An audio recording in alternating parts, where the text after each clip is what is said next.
Westfield Memorial Hospital provides high-quality health care to residents of Western New York, offering patients the most sophisticated medical advancements while keeping the ease and familiarity of a community hospital. Support for Chautauqua Sunrise has been provided by WRFA 107.9 FM, Jamestown's public radio station, streaming online 24/7 at WRFALP.com. Low power to the people. Chautauqua Sunrise is made possible by a grant from Fredonia Place, a continuing care retirement community providing dignity in a modern luxury environment. Meter's Restaurant, a family tradition for over 50 years in downtown Ripley, is a proud supporter of Chautauqua Sunrise. Meter's provides all-day dining, banquet services, and custom catering, specializing in pie. Funding for Chautauqua Sunrise is provided in part by the Chautauqua County Industrial Development Agency, with offices in Jamestown, Dunkirk, and Westfield, helping businesses to prosper throughout Chautauqua County. The Chautauqua Center. Are you looking for affordable medical, dental, or counseling services? The Chautauqua Center is always accepting new patients at their Jamestown and Dunkirk locations. They offer discounted prescriptions and accept all insurances.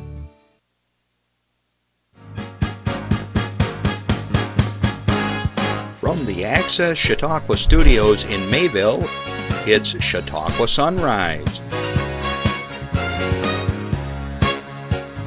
Chautauqua Sunrise is hosted by Doc Hamels and supported by the award-winning volunteers at Access Chautauqua.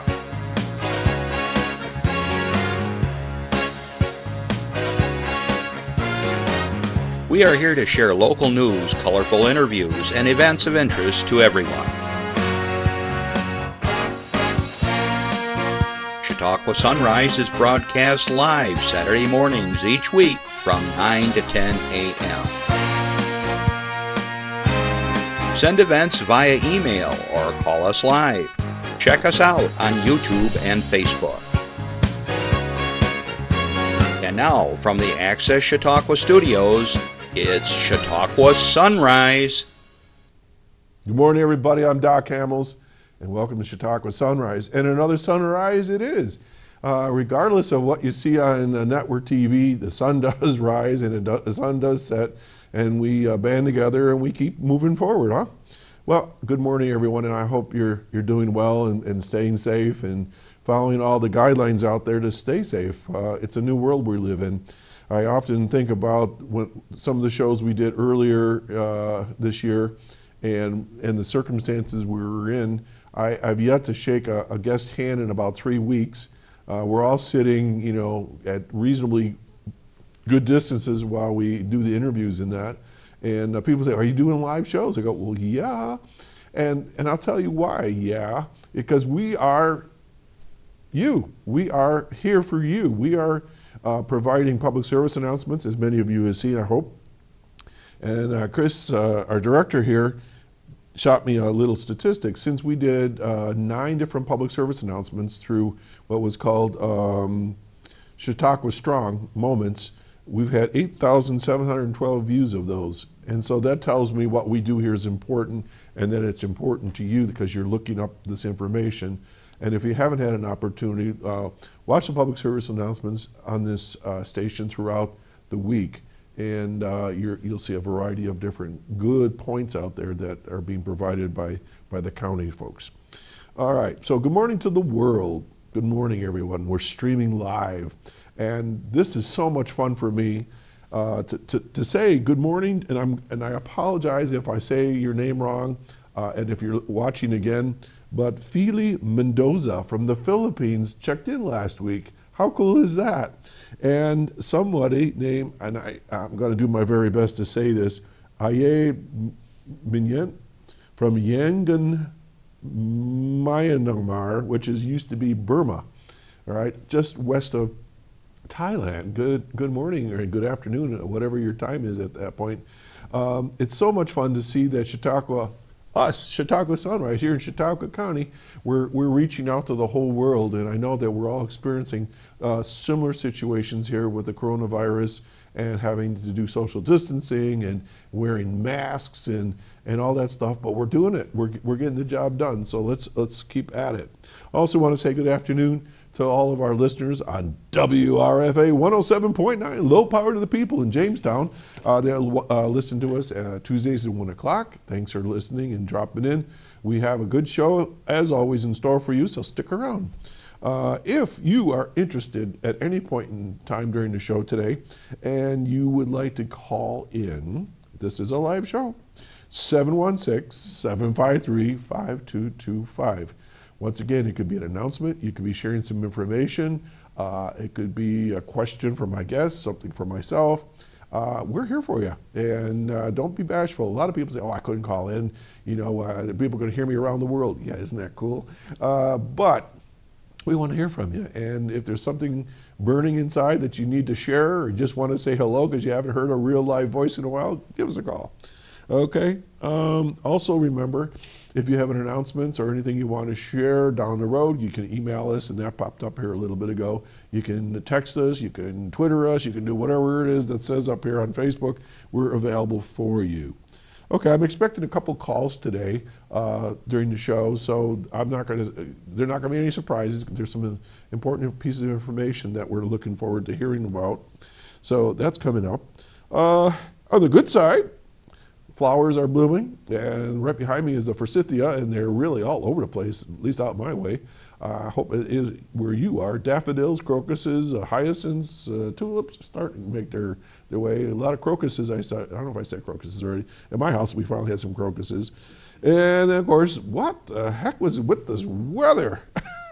I said this about a month ago. If you were watching the show, I said, I haven't put any of my clothes away for the year. I still... all my winter clothes, my spring clothes, my fall clothes, whatever. I keep just go to the closet, pull out whatever it is because I didn't put anything away. one day it's 60 degrees, one day it's 16 degrees. Crazy. Well, anyways, hey, watch out for the wind this Monday. By the way, they're talking about 50-mile-an-hour gusts. Just in time for me to put up my wife's Martin house that I got her for Christmas. It's up on a pole 15 feet, and all of a sudden the other day I'm watching, going, woo! Bart said, you better take that down for now. I go, yeah, especially for Monday. I don't want that coming back down on me. So everything's so different these days. All right. I think I talked a little bit about masks last week, and Bob Burke came on and did a public service announcement. I'm here to model my latest in face mask fashion. Pretty cool, huh? I think that's me. People have been dropping these off at the house, friends of ours, my daughter and so forth. And this particular one, I'm told, has a filter in it that's like a coffee filter. And it's reusable, and I guess you just switch it out and it's good to go. We have other ones that are more like a paper product that we've been using and so forth.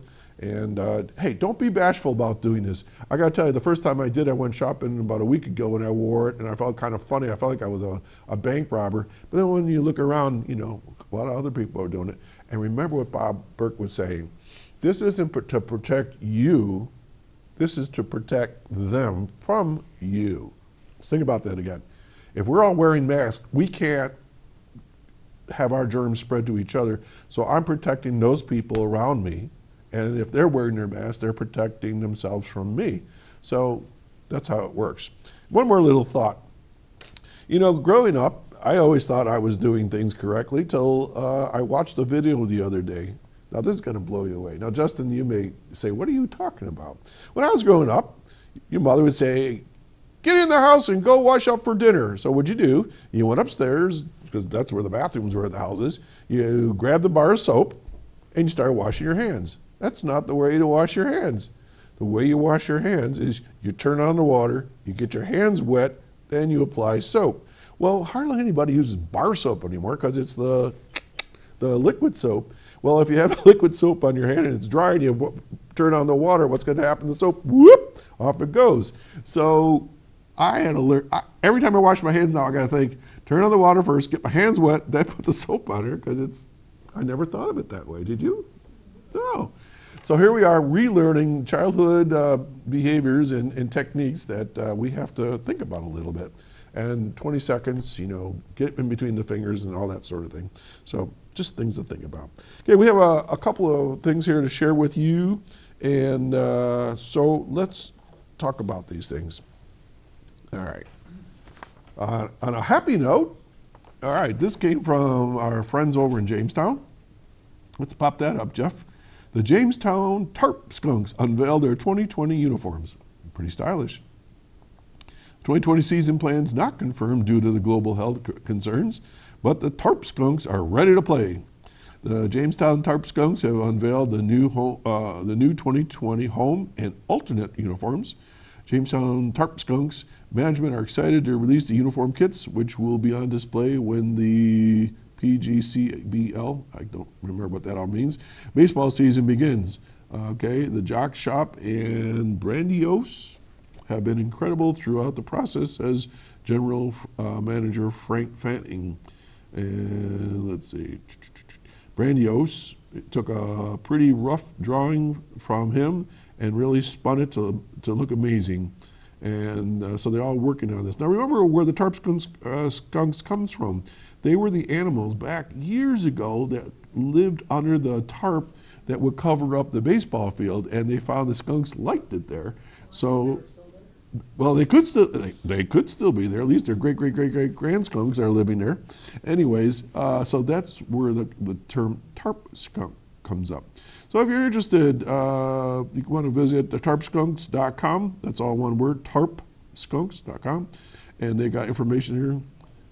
Okay, and you can get a little piece of history. The Tarp Skunks team, for the first time ever, will be hopefully playing this year. Okay, we got a call, so let's take that right now, and we'll get to our other announcement. So good morning, caller. Good morning. How are you, Doc? Well, we're holding our own. How are you? I'm doing great. My name is Judy Gerke. I'm the Patient Development Director for Chautauqua Physical and Occupational Therapy. And I just wanted to make it known that we are open and able to treat folks in our Jamestown clinic and Mayville clinics who are experiencing acute pain, are post-op, or are experiencing some vertigo concerns. Well, people forget about some of the services that are out there, and they think, oh, I can't get to them. So can they still come in and see you in a safe manner? That's exactly right. We were deemed essential by the CDC and the World Health Organization, and we have a lot of systems in place to keep people safe. We're following all of the CDC guidelines with regard to cleaning and hand washing. All of our staff are wearing protective masks, and we are asking all of our patients to wear masks as well. We have staggered the schedule so that there are actually very few people present at any one time to help with the social distancing, caveat. Right. And we are also asking for no guests to come into the clinic at this time, just to keep the number of people physically there down to a minimum. But we are here to help and have been working diligently to get people feeling better as quickly as possible. Now, Judy, if somebody has some ambulatory issues and let's say an aide or a family member, they can get them to the front door and then someone will meet them from there? Oh, 100% true. We'll be more than happy to assist. We could even come out to the car and help somebody get into the clinic, and then just to make sure that we, again, keep that social distancing as best as possible during this kind of crazy time we're dealing with. No, I know a lot of knuckleheads that are out there. I call them knuckleheads because they're hardheads that will say, oh, I'll be fine. And then they're slowly curling up in a hard ball because they're not going to therapy. They will regress if they don't keep up in therapy. Am I right? Oh, absolutely. I mean, during this time, it's all of the issues that we treat so effectively don't simply go away because we happen to be in the middle of this unfortunate pandemic. Right. So all of the musculoskeletal concerns, orthopedic concerns, back pain, neck pain, knee pain, and that sort of thing don't just, disappear because we have all of these other issues to contend with. So we are here to help. We will schedule people appropriately to take every precaution to safely advance them to feeling better. Okay, terrific. So anything else you want to add?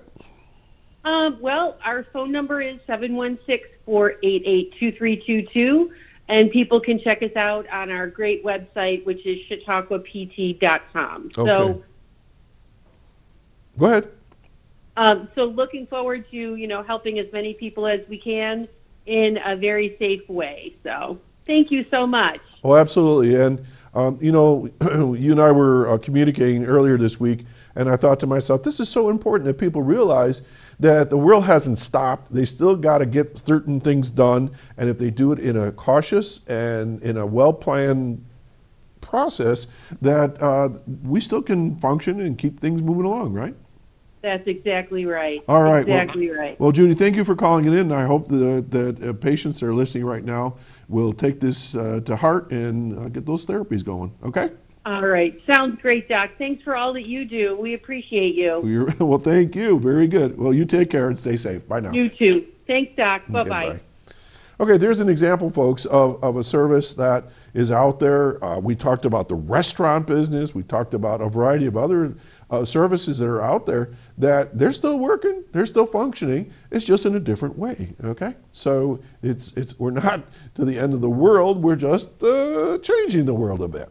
All right, so I have another announcement after we did the tarp skunks here. Now, this is a really important one. Christina Ramirez sent this to me at 5:56 this morning, so that's how important it is. So let's pop that up, Jeff. Okay. Need food is the question. Do you need food? Please let us help. To decrease contact and better protect us all during the COVID-19 crisis, the food pantry will deliver to homes only. And this is how you order food. Now, this is in northern Chautauqua County. You call the Salvation Army of Dunkirk. Here's the number, 366-3701. 366-3701 between the hours of 9 a.m. till noon, so in the morning. Their receptionist will sign you up with an approximate appointment time for the same day. They say we have volunteer drivers delivering at a variety of times throughout the day. Your appointment time will depend upon the next available slot as well as food supply and food packing. Please be patient. Now, important, do not, and this is in capital letters, do not make contact with the driver. We want the volunteers to be safe and healthy as well. He or she will drop off food to your doorstep, ring your doorbell, or knock, and they leave. All right, so for those of you that have concerns about getting to the Salvation Army for food, they will deliver to your door. So please, one more time, the number there is 366-3701. All right, so as always, people are checking in with you all. We want to make sure everybody's getting what they need, and don't hesitate to call on your neighbor. And let me tell you another little story. My neighbor, Linda, who lives down the street, Linda Yukon, was out walking this week and trying to be socially appropriate in her distance. And I was out front of the house with the dog, and all of a sudden I come around and I see somebody at the porch, and it was Linda. And she had a little bag. And in there she had some rice checks and a little card. And it says she was checking up on us and wanted to make sure everybody was fine. There was some phone numbers to call and just to say, hey, if you want somebody to talk to and you're stuck at the house, give us a call. We'd love to talk with you. How cool. We're seeing a lot of this going on. People giving support to the frontline folks that are the EMTs, the first responders, our hospital staff. I think Chautauqua County is really pulling together and doing a good job during this time. So everybody just hang in there. And if you need help, ask. It's there. Trust me, it's there. All right, we're going to take a little break here with a public service announcement, and we'll be right back with my guests. Stay tuned. I'm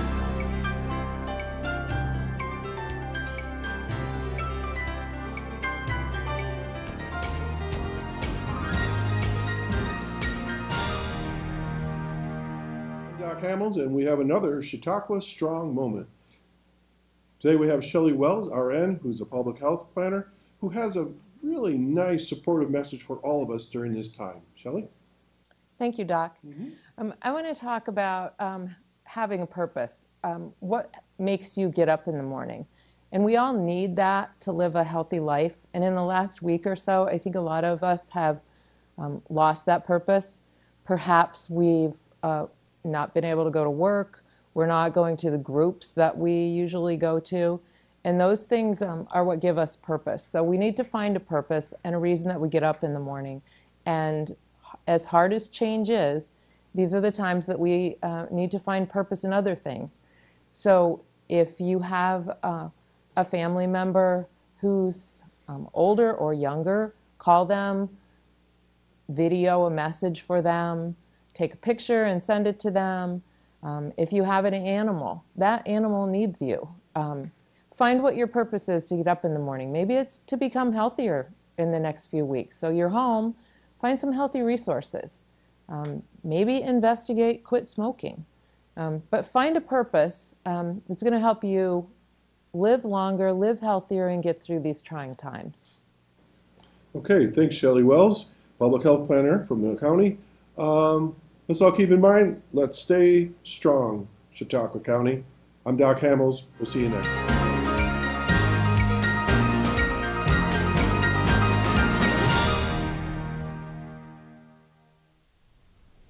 Okay, folks, that was one of the 9 public service announcements that we produced here.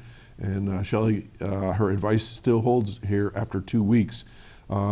You know, we get through the first week or so, and it's like being on vacation. Second week of this, you're starting to get a little antsy. The third week, your husband or wife is ready to put you out with the dog. The fourth week, it's sort of like, get me out of here. So find something to do. I'm pretty hyper most of the time, so I'm bouncing around the house, and I just let my wife do her thing, and I just sort of circle around her.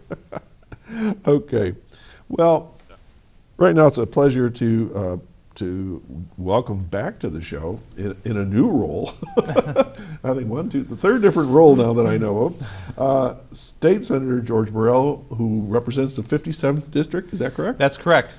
Are you the last of the districts? Yeah. Well, there's we have 63 districts. Oh, all right. But the numbering is, I don't want to say random, but it doesn't really correlate necessarily. Well, I keep changing it around and stuff like that. Although Andy Goodell and I, our assemblyman, we have the longest drive. We hold the record for the longest drive to get to Albany. From my house to Albany, in Ripley, it's 350 miles almost to the mile. So it's got to be, what, 320?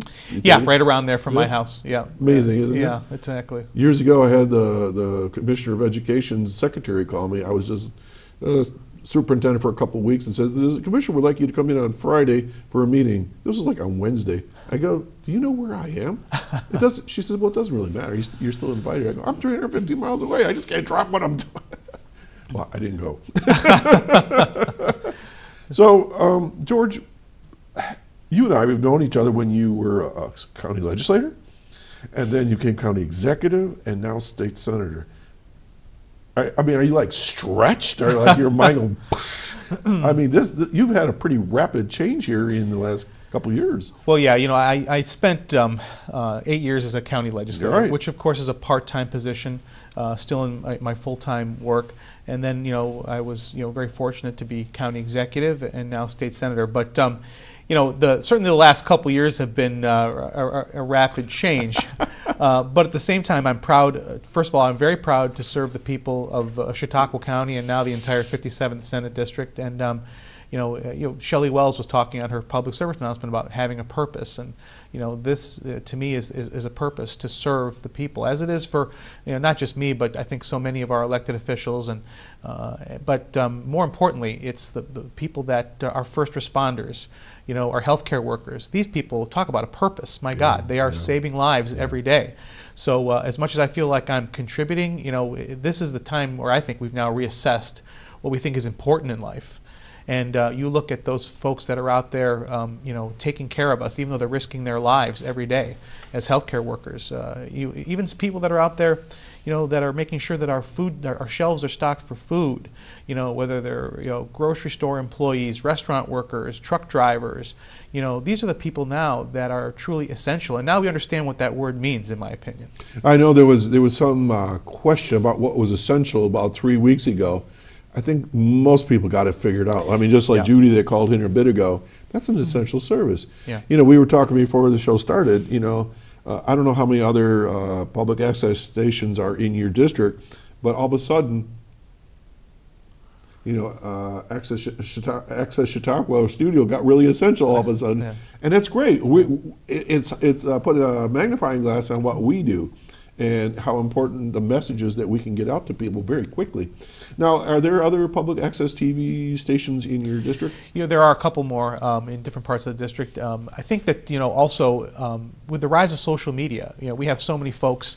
I've been on shows that are just stream live. Right. You have the luxury and the benefit of being both on cable access as well as streaming live, and then you're being rebroadcast. So you're seeing that.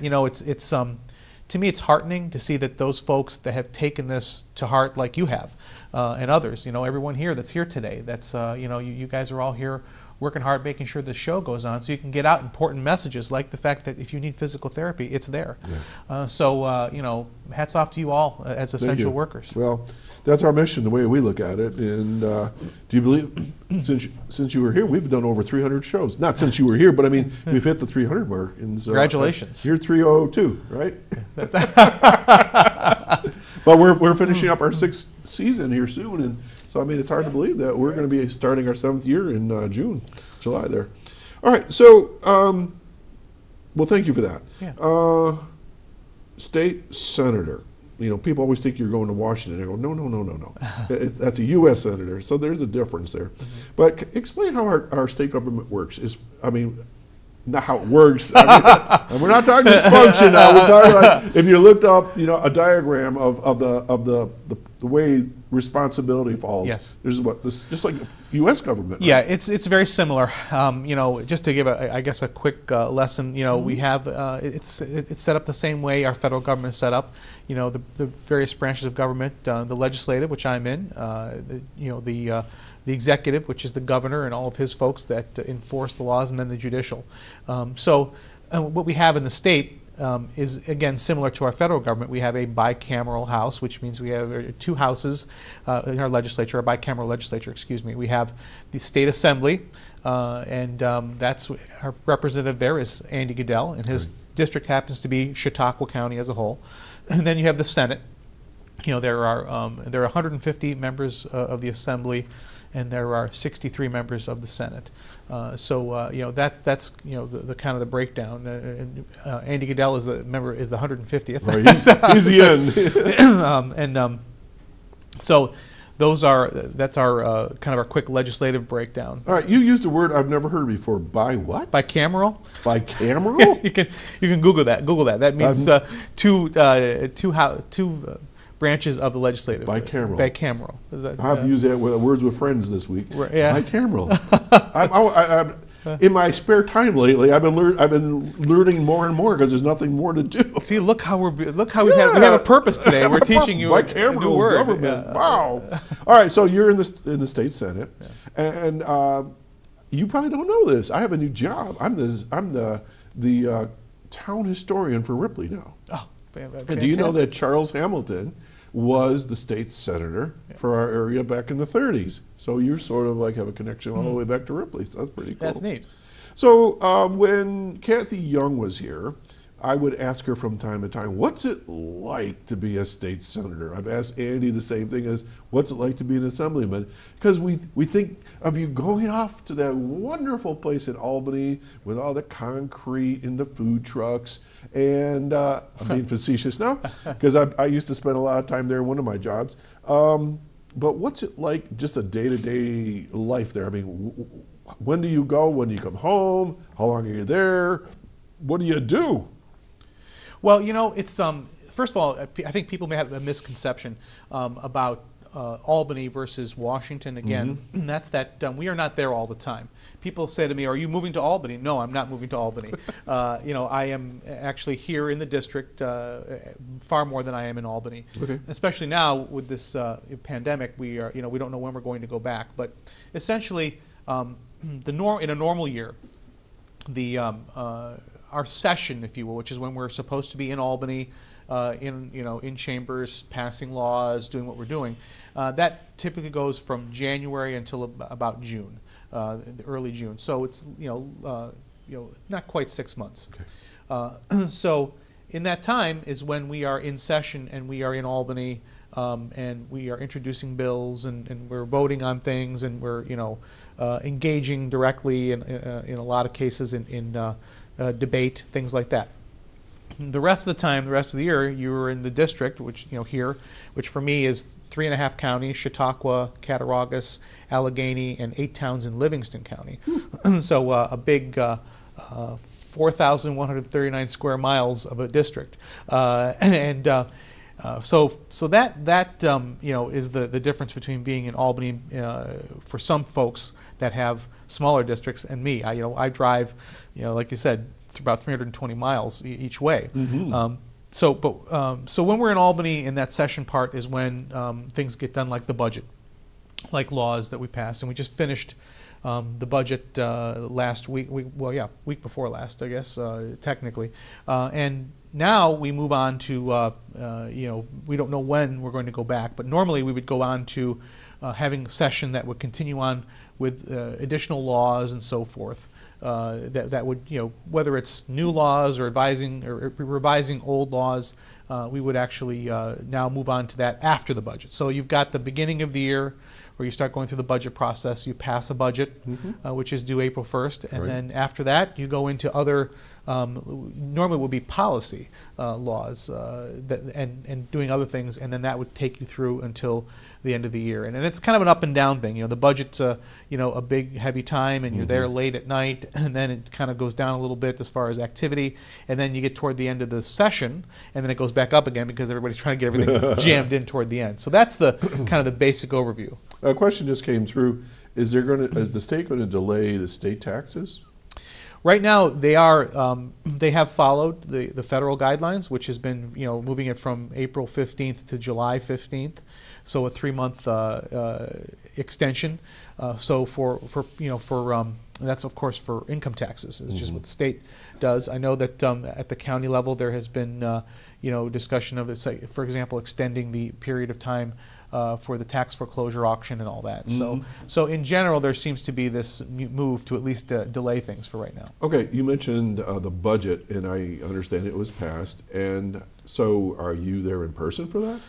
We were, but not in not like you normally see traditionally, where we're all in the chamber. In fact, I did speak on the floor during the budget process, but I was one of only a handful of folks that actually did that.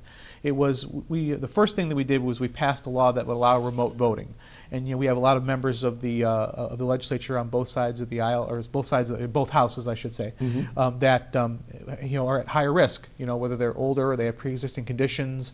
So those folks, it would be dangerous for them to come to Albany. So they were allowed. We actually did Zoom meetings and to check in, which is how you officially verify that you're there, and then are able to cast a vote in that manner. So.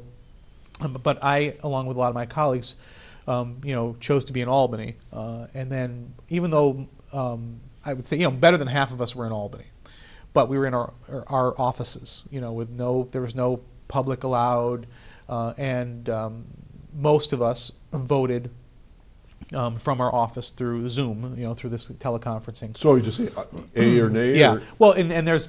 To be more specific, there's actually it's an automatic yes if as long as you're there and checked in, so you'd have to vote no actively. Oh, okay, I see what you're saying. It's like and then we would default type thing. Exactly, and then and the assembly changed their rules to do the same thing, and then they if you voted no, you did so on paper, and then that's how they calculated the votes. So holy mackerel! Yeah, it was interesting, but like I said, I did go. If you go on to my my Facebook page, you'll see some videos where I did speak on the floor. You know, so that, you know, it changed things dramatically. There was never more than a handful of people in the chamber. You know, the chamber's big. You know, it's this big, you know, cavernous room, and then, you know, if you had maybe 10 people in there at one time, versus having, you know, more than 100 typically. So, as far as the budget goes, what does that mean for Chautauqua County? Is there anything that jumps out that we should know? Well, there's a number of things. First and foremost, I called very early on for, especially at the beginning of this crisis, for what I refer to as a clean budget. You know, when you're at local government level, budgets are about the money. It's about budgeting money and understanding and trying to do the best you can to estimate your revenues, and then, you know, adjusting programs accordingly. That's how county government works. That's how local government works. But at the state level, the state has added policy into the budget. And, you know, that's an issue because, first and foremost, there's no transparency there. When you put a policy issue into the budget, like legalizing recreational marijuana or, you know, whatever it might be, some controversial issues, then it doesn't go through the budget. It doesn't go through the, really go through a committee process. It doesn't allow for public input. And this is how we got the disastrous bail reform law last year. You know, they put it into the budget versus, you know, putting it through an open process during the policy portion that I was describing, where people can come in and give testimony, where you have time to actually, you know, speak to the folks on the front lines. And, you know, bad things happen when you don't do that. We, District Attorney Swanson was here last week, and we talked about that very point. And I think I even raised the question: How did this happen in a budget? Yeah, and that's it. And I said, "What's this got to do with money?"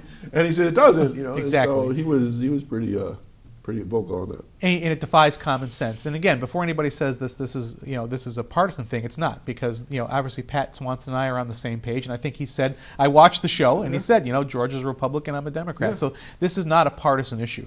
This is about good government. And honestly, good government groups and people on both sides of the aisle have said for a long time there should not be policy in the budget. Because what it comes down to is that you have all of these policies lumped in now with the budget, and there's a lot to absorb. And I posted a picture on my Facebook page of the capital projects bill that was literally dropped on my desk at 12. I saw it. Yeah, I saw the picture. 12:30 at night. 1,400 pages. Yeah, 1,019 pages. Okay, wow. And literally we voted on it an hour later. So, I mean, I voted no because I didn't have time to properly review it. Well, that makes sense. Why would you vote yes on something you don't know what it is? I would never want anyone to say to me, well, do you realize when you voted yes that this was in there? And the answer is that's why I would not do that. I don't know what the term is by putting in policy with budgets, but they've been doing this for like forever. Well, not necessarily forever. It actually started ramping up, you know, about 10, 12 years ago. Well, I'm talking about in D.C. Oh, in D.C., yes.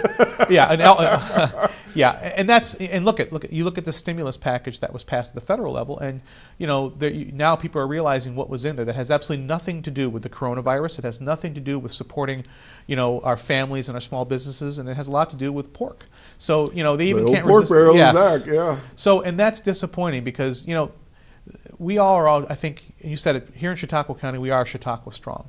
And I think that this crisis has brought out the very best in people. Absolutely. Here. There's no doubt about it, you know, and we hear story after story of wonderful things that people are doing. Whether it's small things like sewing a mask for your neighbor, or it's big things like, you know, making donations and ensure that people have food and everything else. But unfortunately, a crisis like this brings out the worst in some people. And I think we saw that in Washington and Albany with this, you know, despite the fact that this is a crisis, despite the fact that we should all be united and we should set aside the politics as usual, we had so many people, both in our state budget and in this federal stimulus package, decide that they were going to continue on, you know, with this, you know, deceptive and duplicitous process of putting policy and putting pork into these budgets, and that's what happened. You know, you struck a chord in my mind, and I should do this right now. I need to do a shout out. I need a shout out to 5 and 20 Distillery, Brewery, Spirits over in Westfield, just down the road. So let me say that correctly: 5 and 20 Spirits in Distillery or Brewing. I think they use a couple different terms. They've been producing hand sanitizer, and in many cases donating to various organizations, and so. Well done, Bob Mazza and family. Yeah, and in fact, you know, and I spent years and years in the hospitality industry, and you know, the hospitality industry is suffering right now, and yet still stepping up.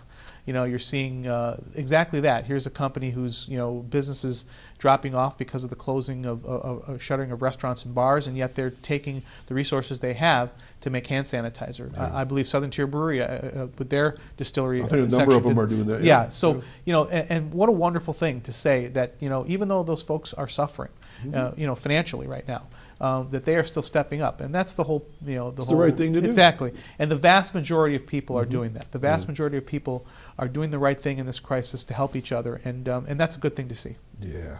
Okay. So as far as the budget goes for Chautauqua County, what are things that we can see that are coming out of the budget that you would say are good things? Anything good? Yeah. Well, we do have there is funding again for Chautauqua Lake, which we lost last year. That remained in the budget. And that's for weed control. It's a $150,000 for the Chautauqua Lake Association. And I think it's $95,000 for the Chautauqua Lake Partnership. Okay. We lost that when we did not have a senator, and I'm happy to say, with advocacy on behalf of a lot of people, including myself and Assemblyman Goodell, that was returned to the budget. So that's a good thing. That's a kind of direct benefit. But the issue is that the budget this year is a very difficult budget because we are unsure of revenues. So there are going to be basically the governor has the authority through his budget director to review the budget and make cuts which will not go through the legislature, which I'm opposed to. I think that this is something that needs the full open and transparent process that the budget is. So we don't know what's going to change. Things can change. So even the money that we've seen here could change. There are other positives. One of the big things that I was pushing for was reform to Medicaid, specifically to the non-emergency Medicaid transportation. All these people you see driving folks around, to doctor's appointments and treatments and so forth. This was a system that was up until 2013. I should say 2014, was controlled at the county level, and people were moving transported largely through more of public transit like carts. Even carts, even though there's bus service there, they also do individual transportation. And in 2013, the governor decided he was going to, quote unquote, reform the Medicaid transportation system and go to these transportation brokers. The brokers quickly figured out that they made more money the more trips that they had and the further distances that they drove. So that's why we see companies coming down from Buffalo to pick somebody up, say, in Silver Creek and drive them to Jamestown. So I was very vocal in this. I did some investigation, some research, and in 2013, the last year that the county controlled transportation, the total bill to the state for non-emergency medical transportation was $209,000. Okay. In 2019, that number went to $2.9 million. Oh my gosh! 1,300% increase. This is why you see all these little independent cab companies and everything else. Yes. And this was a huge waste of taxpayer money. It's just absolutely egregious waste of money. And is this across the state? Yes, this is not just Chautauqua. I use Chautauqua County as an example because it was the only information I could get. Right. Because the state wasn't very open about this. I had to work very hard to find out what the costs were just for Chautauqua County. So is this your baby? This was yours? And in this budget, there are reforms and true reforms. Good. So that's a victory for the taxpayers, both at the state and local level. You're talking millions of dollars. So it sounds to me that your experience as county executive is paying off now that you're in Albany. Absolutely. 10 years in county government, there's not enough of us in Albany. There's not enough of folks that you've either been in local government and are now in state government, or that have been in business for themselves. And I'm fortunate to say that I have both, and there's not enough of us there. And this is why we live in a state that is so difficult to do business and is so highly taxed. There's just not enough people in Albany that understand the impact of the laws that they're passing. I was on the way up here, I was thinking, just that very fact is, you're not a lawyer. I'm not a lawyer. And you're passing laws. Yeah. But you did that sort of at the county level, though, didn't you? Yeah, and it's certainly different in Albany than it is at the county level. But law is a law is a law, right? Yes, right. Well, and keep in mind that especially at the county level, we have a law department. We have a lot of people that review these things.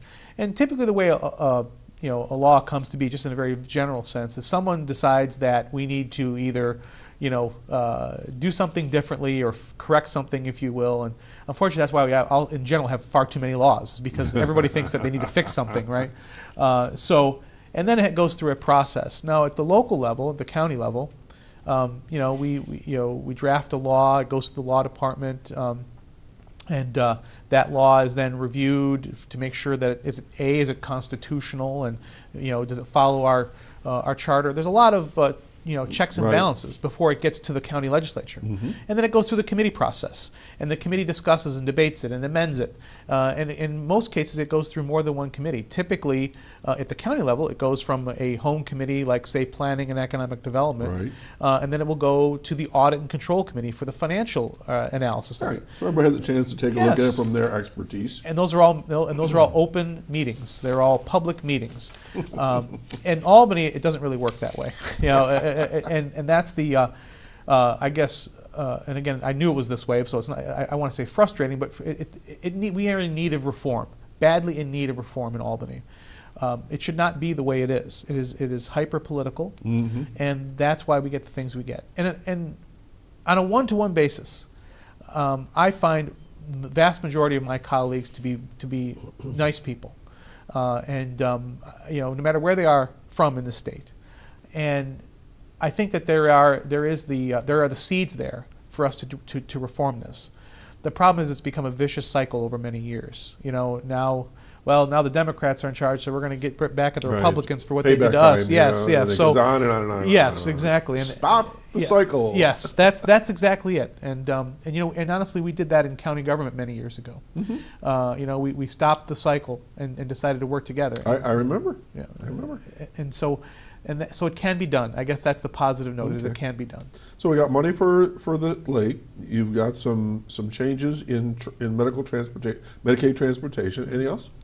Well, those are some of the few positives at this moment. There is going to be a push on the part of the governor to burden counties more with the cost of Medicaid.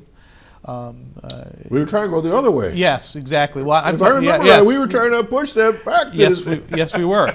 And even before this crisis, long before this crisis, during his his budget address, he was trying to blame the counties for Medicaid, which is completely wrong. I mean, it is 100% a state program. They determine who qualifies, who is eligible. They determine what benefits they get, and for how long they can have them. So this is and New York is one of the few states that actually still burdens local government with the cost, any portion of the cost of Medicaid. Well, my understanding is years ago, people said it's not a big deal, and the county was going to do their share till they realized over time that thing just ballooned and just became so burdensome to the counties. Yeah, it's massive. Yeah. And so in the budget, the budget, unfortunately, was politics as usual for the most part. Oh boy. That being said, because of the fact that this is going to be an open process where it's going to be reviewed, I'm hopeful that we'll look at this again and figure out a way to make it just better and more fair, particularly to local taxpayers. Shifting the burden from the state, and its resources to local government isn't going to help anyone. It's certainly not going to help rural counties like ours. So I'm hopeful that people will be cognizant of this, and they'll certainly, be actively involved in the process, because it is going to be an incredibly difficult year from a financial standpoint. Oh, I can well imagine. I'll take the bet. I can't imagine. I understand, but I can't imagine. I'll retract that. Yeah. Now, Pat Swanson said last week that there was some changes in what I call the catch and release bail reform. Yeah, they added more. I don't know what. They tried to reform rates of crime that don't automatically release. They were going to some categories. Is that still in there? Well, yeah. So here's the thing. From the very beginning since I became literally within days after being elected to this position, you know, we talked about how disastrous bail reform was going to be, and Pat Swanson was, you know, one of those folks, you know, that was actively and vocal on that. So again, not a partisan issue.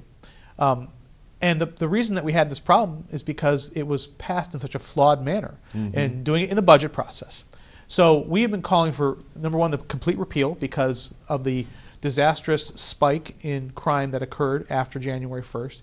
And number two, you need to do this not in the budget, but again in an open process outside the budget. So unfortunately, that didn't occur. What happened was that the ruling class in Albany decided they were going to try to apply a Band-Aid to this gushing wound that they opened up in our criminal justice system.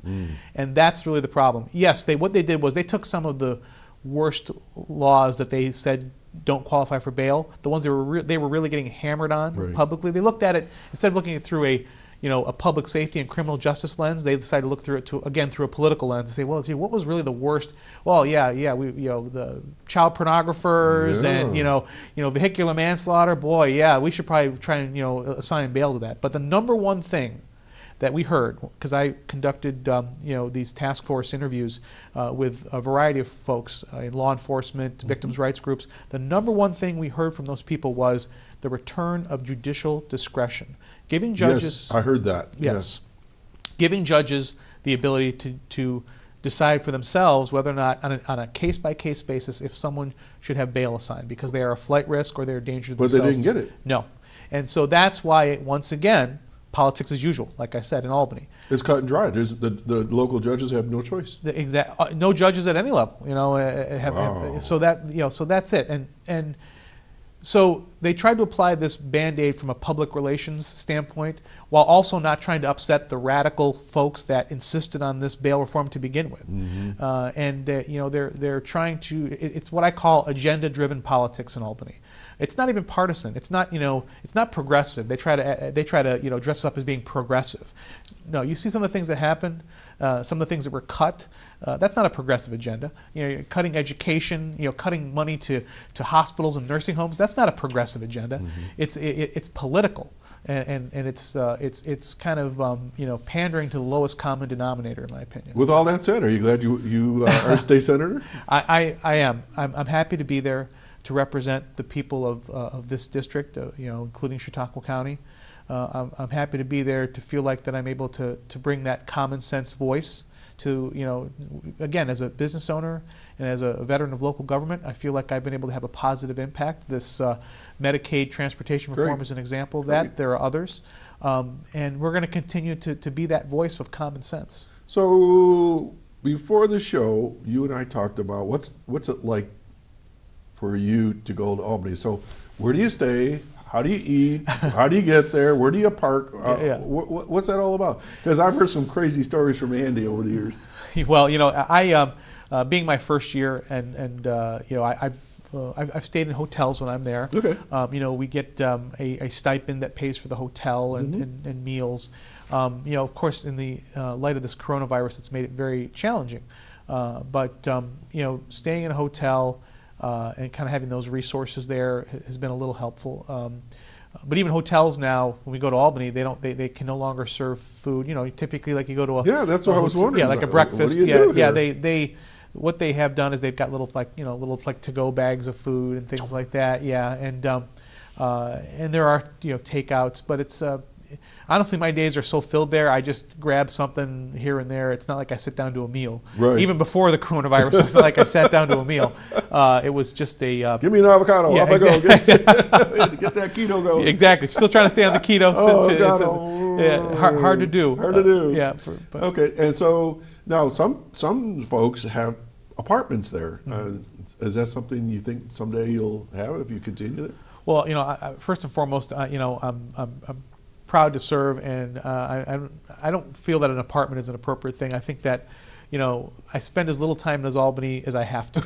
Okay, I'm there to do the things I have to do, but for the most part, being here in the district, listening to the folks, talking about, I mean, we've been so busy in our district offices just trying to help people navigate the daily changes in this crisis, helping people with unemployment insurance issues, helping businesses understand whether or not are they essential, or if they're not, how can they make their case, being that liaison between the executive branch, Empire State Development, Department of Labor.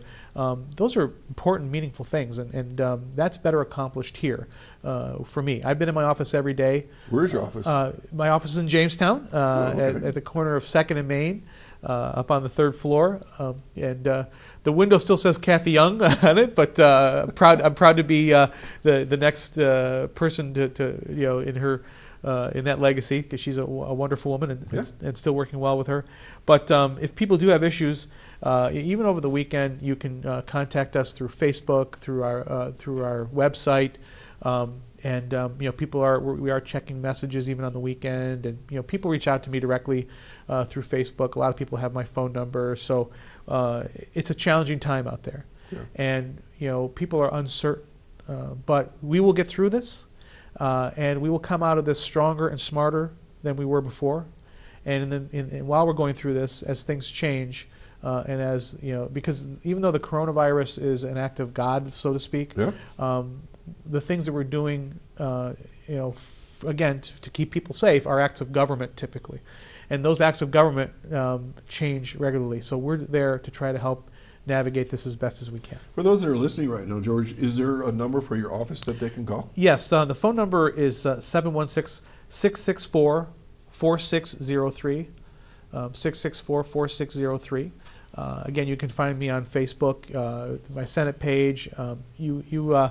And that number, you'll on the weekend you should get a voicemail from our Olean office. It rolls to our Olean office. We have offices here in Jamestown, Olean, and then of course in Albany. So people are working from home, but we do have usually one person in the office during the week, during regular business hours. So you can speak to a live person, if you will, during the week, and we'll do the best we can to help you navigate those issues. Wow. So is it true you have a broom closet for an office in Albany?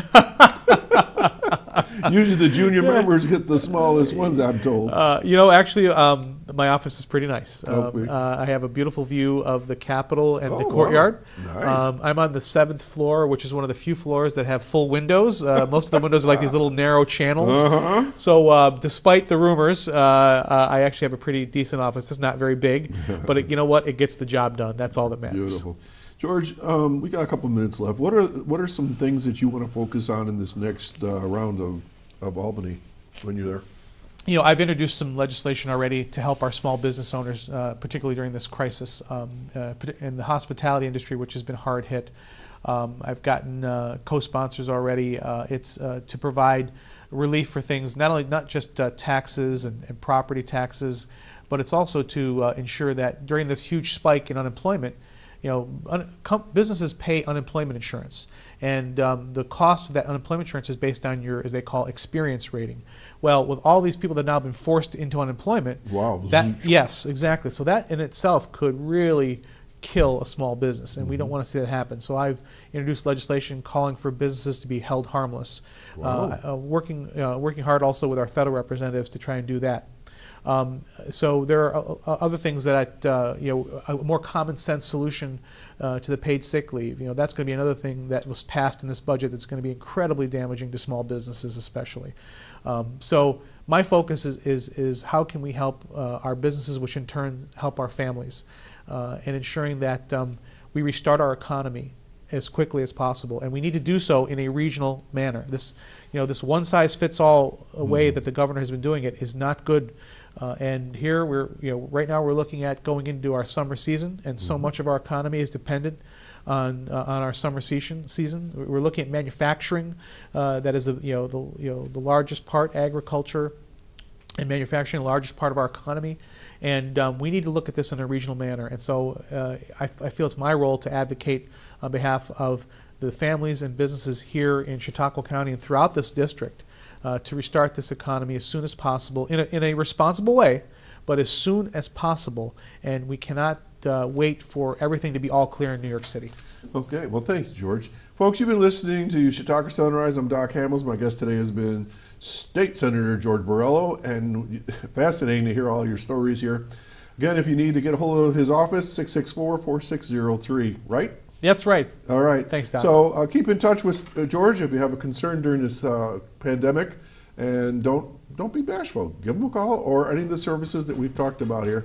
We're going to do this all again next week right here at Chautauqua Sunrise and Access Chautauqua, channel 1301 on Spectrum, and we're everywhere in the world right now. So thanks for listening, viewing, watching, and George, you be safe, especially when you're traveling back and forth. All right? Be safe, wear those masks, and keep that 6-foot distance. It's working here in Chautauqua County, everybody.